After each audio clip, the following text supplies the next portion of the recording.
Welcome students. Now we discuss some more concepts relating to this chapter.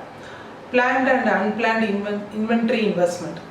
The inventory investment we already discussed. What is an inventory investment? It is the stock of unsold finished goods, semi-finished goods and raw material which a firm is changing it from this year to the next year. Carries from this year to the next year is known as the inventory investment. It is a stock variable and it is also known as the investment for the firm. So this inventory investment is again classified into planned investment and unplanned inventory investment. What is a planned inventory investment?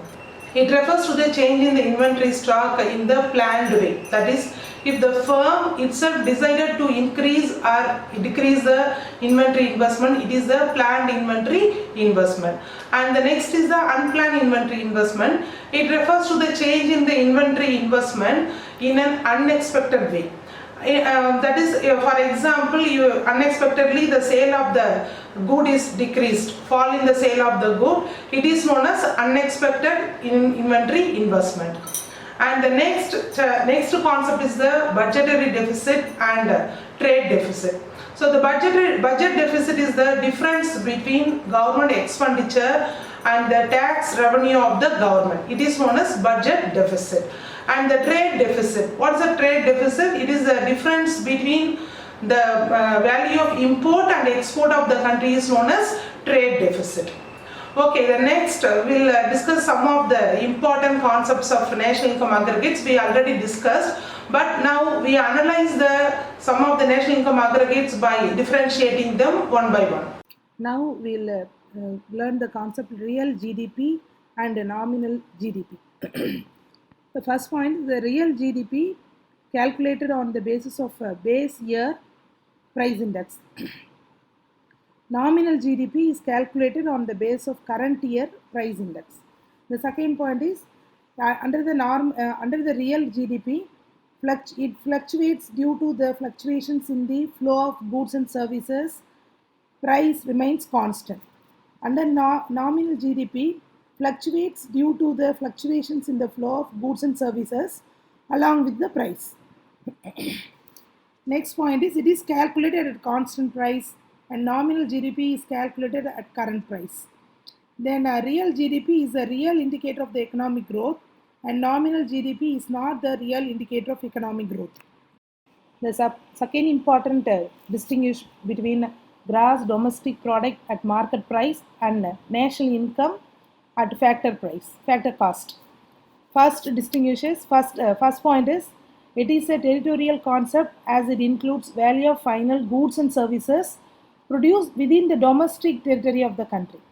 Under national income, it is a national concept as it includes the value of final goods and services produced in the entire world.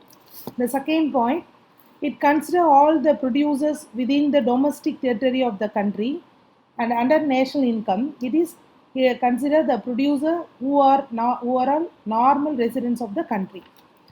The third point is it is at the market price, that is, it includes the net indirect taxes, that is under GDP. Under national income, it is a factor cost, that is, it includes net indirect tax. The last point, under GDP, it is inclusive of depreciation. Under national income, it does not include depreciation. Next is the difference between national income at constant price and national income at current price. First point under national income at constant price is it is calculated on the basis of base year price index. National income at current price is calculated on the basis of current year price index. Second point, fluctuations due to the fluctuations in the flow of goods and services price remains constant under national income at constant price. Under national income at current price, it fluctuates due to the fluctuations in the flow of goods and services along with the price. Then national income at current price is also known as real national income, and national income at current price is known as monetary national income. And national income at a constant price, the last point is it is a real indicator of economic growth, and national income at current price, it is not the real indicator of economic growth. The next differentiate between domestic income and national income.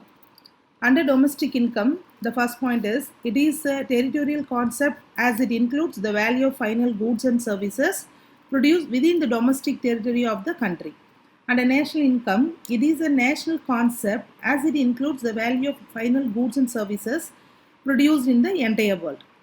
Second point, it considers all producers within the domestic territory of the country, that is the domestic income.